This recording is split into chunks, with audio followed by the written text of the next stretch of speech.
And speaking of travel, that is my single most important budget expenditure. You could say the house. Anybody would say the house. For me, it's trying to figure out how to have my house and travel too.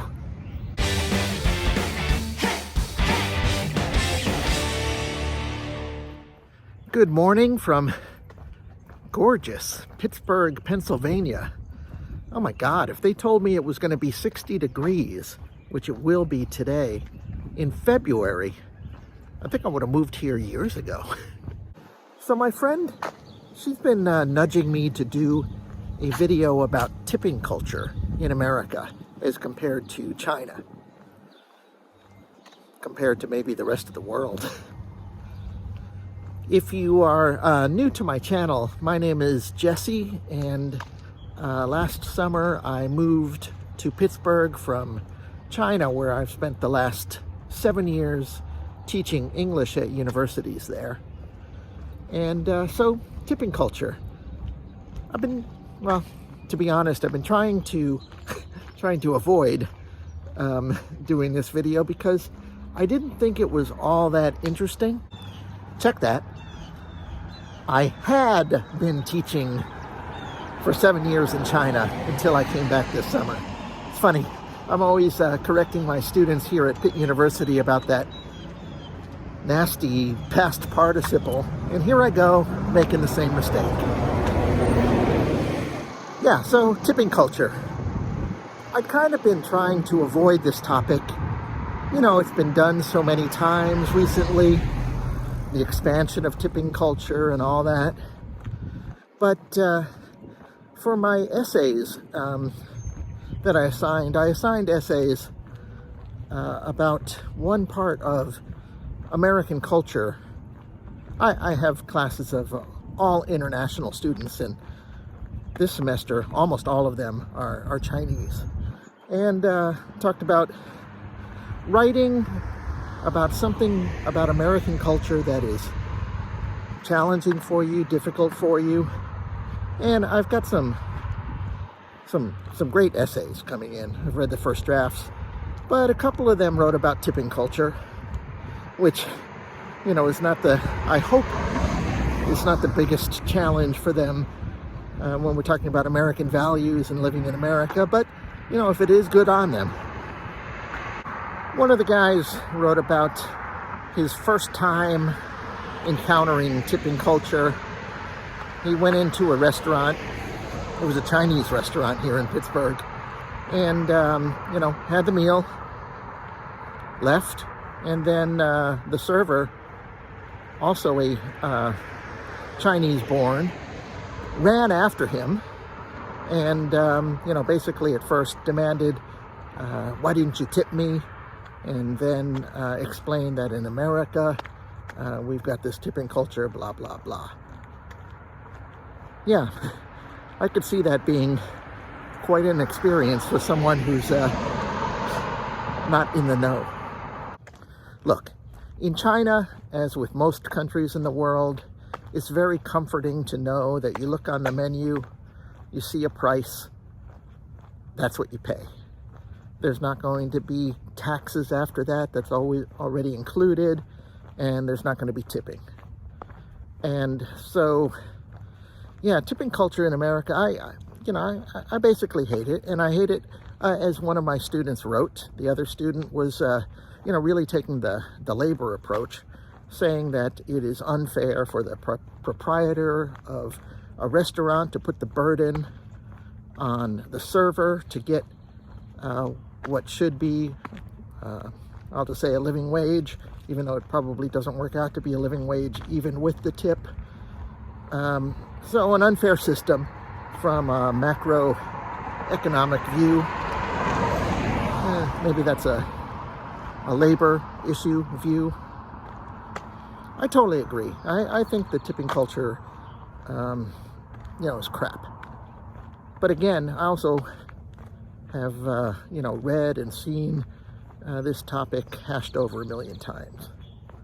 So I'm going to veer away from it and talk about, in this first year of re-entering American society, I'm kind of in pre-retirement mode, and I'm trying to figure out what a reasonable budget for myself is.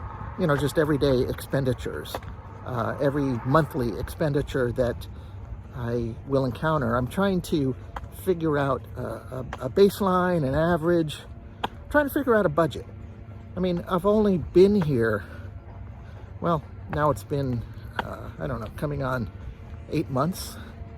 And so I've been, you know, I opened up an Excel program.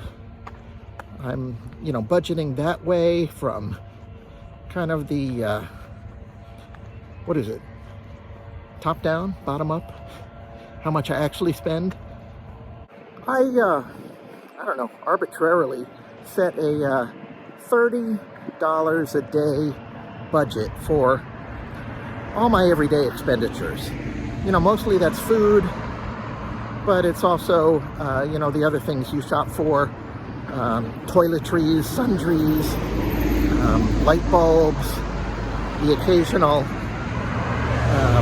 museum excursion, things like that. Car insurance, the whole shebang.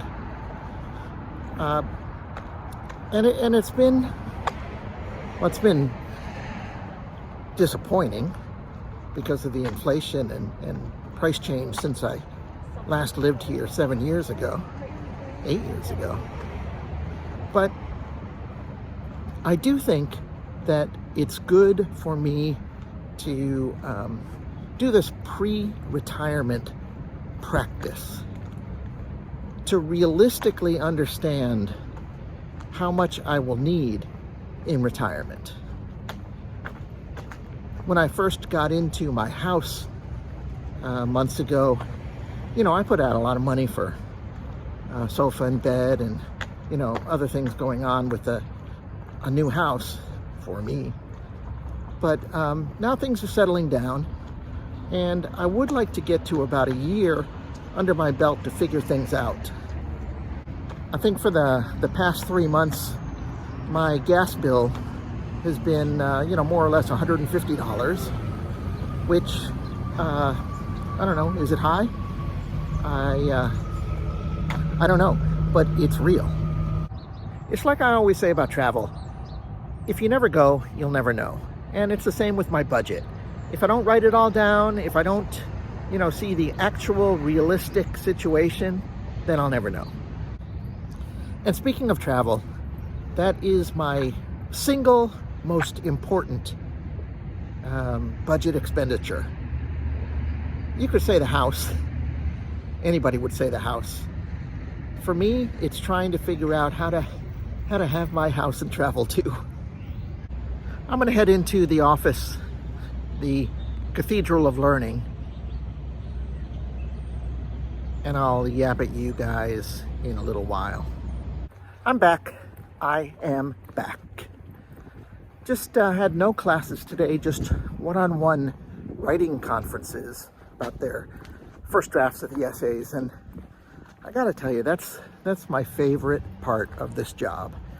It's really the best, maybe the only time when I can really connect with my students, well, one-on-one, because I'm connecting with them one-on-one.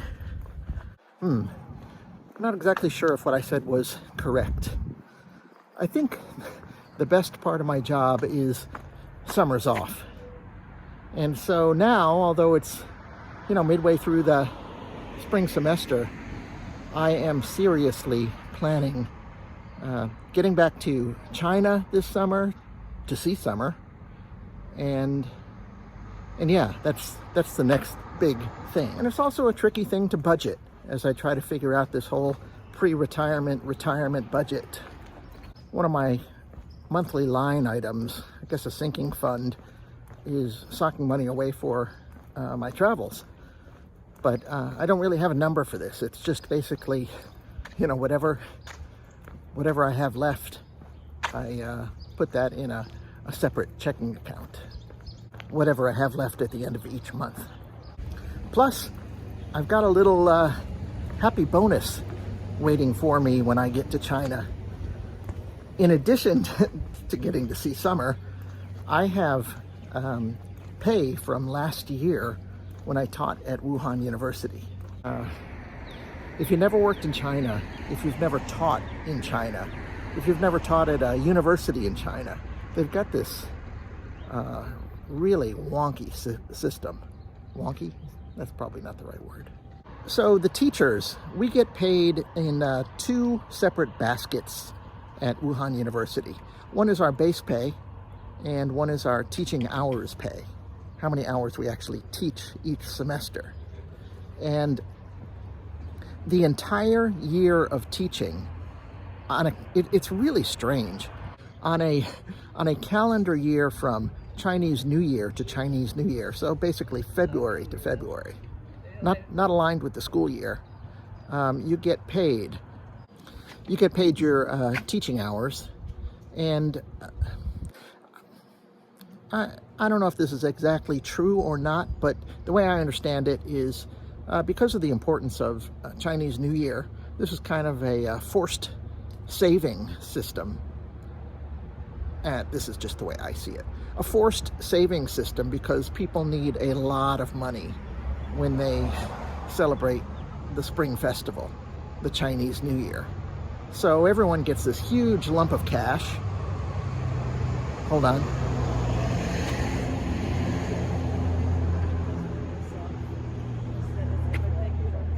Everyone gets this huge lump of cash just in time to spend it on the family reunion of Spring Festival. Works out pretty well. When I am in China, it works fine. It's just, delayed savings, like I say. But now that I have left, I just got this payment just a few weeks ago, and it's sitting in my China bank account. Now, if I had left and didn't have any reason to go back to China, didn't have summer waiting there, didn't enjoy going to China, I don't know how they would have handled it. I'm hoping there's a way for people who leave and don't plan to return. But for me, yeah, I just gotta wait. And so there's a little pool of money, which is nice, waiting for me, assuming that my bank card still works. Lunchtime.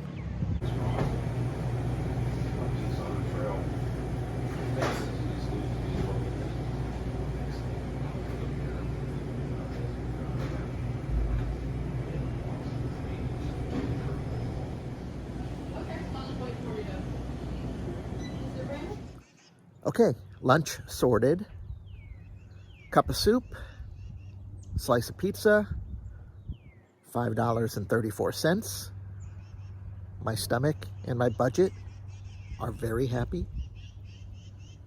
And on that, I am going to end this video.